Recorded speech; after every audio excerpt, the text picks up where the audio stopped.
Welcome to my journey. Welcome to the next stage of my journey. I hope that I can offer some helpful insight.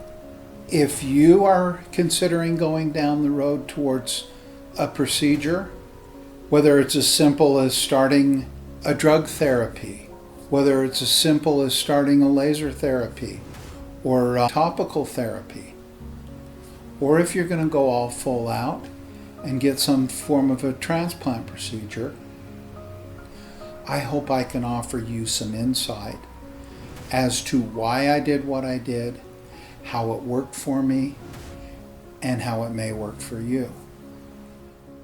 Many of you might ask, why a hair transplant? Dude, I'm the bald guy.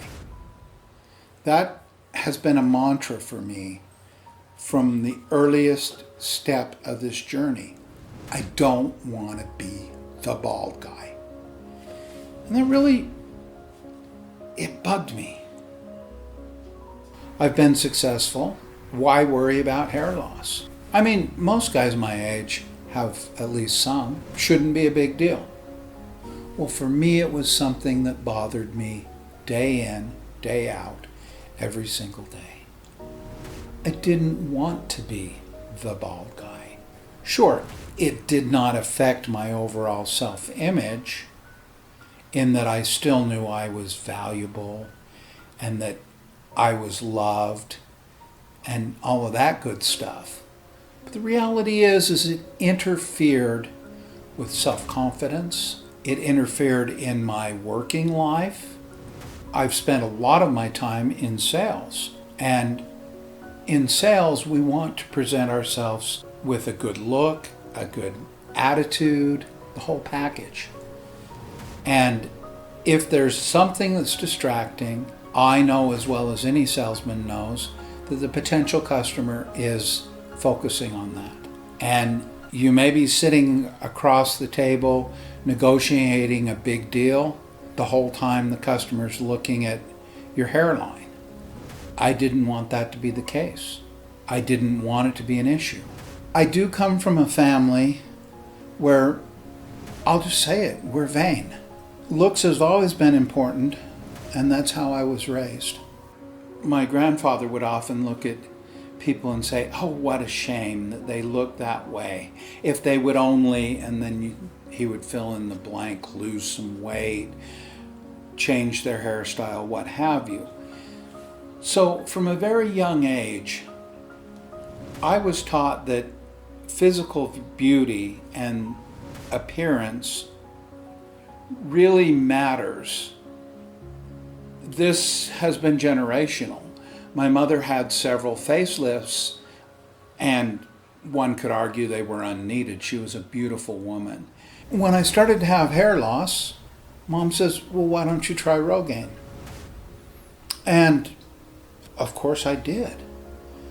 But what I didn't know about Rogaine, minoxidil as its technical name is that it's quite good for increasing growth in this area, but it does virtually nothing in the area where I had my significant loss.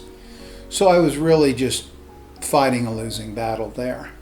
At that time, they didn't have finasteride, also known as Propecia, which is a better overall treatment for hair loss. The reality is, though, these chemical and drug treatments can slow down loss and in some cases strengthen hair that you have, but they don't regrow hair. The first thing so many of us do is, well, how can I style my hair differently? What can I do? I think that leads to a lot of men with their comb-overs, which obviously we know that goes nowhere. I had worn my hair long, coming from a background in the entertainment business and such, and also kind of being a biker guy.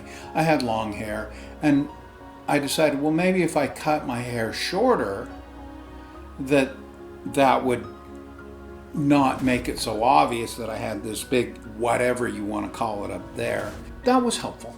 Far from really where I wanted to be. You know, you look around, so many guys out there bicking their heads, shaved heads. So, shaved the head and discovered something that I was a little bit concerned about, and that is that I looked like the character Heisenberg from Breaking Bad, and probably not where I wanted to be. So I grew the hair back. So I was pretty much left with the option of either getting what the experts like to call a system, which I call a wig, or looking at some kind of a replacement scenario. I don't like false or fake kind of approaches. For me, I want natural hair. And if it can be my own hair, so much the better. That's why I started looking at hair transplant procedures. Okay, I decided, let's do this. I had a consultation with Dr. Zufelt in May 2019. He made me an offer I couldn't refuse. Seriously, we looked at how many grafts I needed, what needed to be done.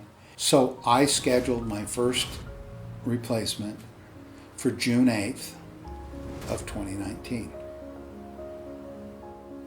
Let me tell you, that first procedure could not have possibly gone better than it did. We decided that we would do a procedure, an FUT procedure, again, the harvesting the strip of hair, of 2,000 grafts. We would use PRP. Looking at my budget and my situation, I made what would later become a poor choice for me. I looked at men of my age and my situation and realized that so many of them do have hair loss here in the crown area. And I figured, well, it may actually even look more natural if I just let that area kind of be. We decided to go forth, and June 8th came around, and we started at 7:30 in the morning. When I went in, met with the staff, Rachel and Trudy, wonderful folks. We looked at the procedure. Trudy first went over it with me, and then Dr. Zufelt filled me in detail what to expect. He and I went back, and he got out his Sharpies and made some kind of art project on my head. I'm not going to talk about what it looked like, but he strategically decided what my hairline would look like. And incidentally, word on the street is when it comes to hairline, nobody's better than Dr. Z. You can look at mine, you can look at his work online, you can decide for yourself, but I really like what he came up with. And that's where it pays to have a smart, informed, and capable surgeon. We didn't draw a hairline down here like I was 20 years old. We put in a hairline that represents a natural progression of age, and I think it works really well. Okay, so how did my first procedure go? Wonderful. I loved the outcome for the most part. And I've talked about this earlier. I sincerely wish that I had bit the bullet and gone for the whole area. This crown area has been a concern for me. Why? Well, let me tell you anecdotally what happened. I had been feeling really super great about my procedure. As most people, I see myself mainly front on in the mirror. And front on, everything was great, no problems. Then one day I was in, of all places, Target with a friend, And I was waiting while she was changing and trying on some clothes in the dressing room. And immediately overhead, they had a great mirrored ceiling. And I happened to glance up. And what I saw was this bald spot right there that looked like I should be wearing a Yamaka. And I'm not Jewish. I don't wear a yarmulke. But that played on my mind. Yes, what I had accomplished, what Dr. Zufelt had accomplished for me, was profound. I was seeing subtly the changes in how I was being treated. I felt and looked younger. I was battling with this dichotomy of what to do now. I went in for my 13-month follow-up with Dr. Zufelt, and we looked at the situation and we talked about it. What we decided was we can look at a second procedure. There were a couple of different ways to go. We could just look at the crown area, or we could look at what the ultimate goal was. Think about it. Are we going to look at this from one more procedure or potentially two more procedures? Where do we go? We decided for another 2,000 graft procedure, FUT with PRP. We booked it. Second procedure, amazing. It actually was more comfortable and easier than the first for me. We accomplished everything that we had set out to do. My crown area is now filled with grafts, but also significantly, he was able to place extra grafts in the areas around the first, so that as these come in and regrow, I'm going to have thicker and fuller hair. Now, the very interesting thing that I've noticed about hair replacement, and the interesting payoff to the journey, is once I grew back my own natural hair, nobody noticed. I didn't have anybody, seriously, people that I have known for years, didn't have anybody come up to me and say, "Wow, did you have some kind of hair procedure? Looks like you have more hair now." Didn't happen. Doesn't happen. People don't make that conscious connection. People notice the deficit. People don't notice when you replace it, when you repair it. So the biggest compliment that you can get when you've had some kind of a procedure is nobody seems to notice. This whole process of documenting this journey felt uncomfortable and weird to me, and it still does, because this is very personal. I'm letting you inside of my comfort zone in a way that I normally wouldn't do for anybody.